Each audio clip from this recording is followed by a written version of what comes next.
Hello guys, in this video I will share with you how to uninstall WhatsApp in Windows if you have difficulty deleting the WhatsApp application on your laptop. Then you can follow the steps in this video to delete the WhatsApp application on your laptop PC. Pay attention to these small arrows to follow the steps.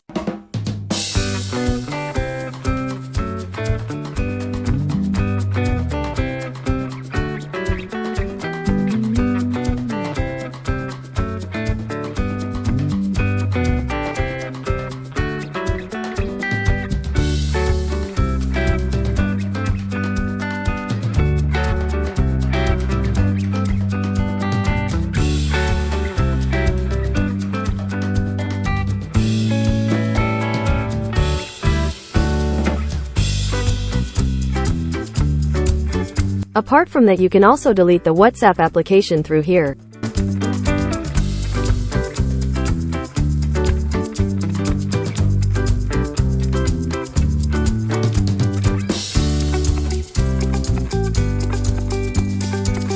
Okay guys, I hope you like this video. Don't forget to click subscribe and press the bell button so you get notifications of the latest videos from this channel.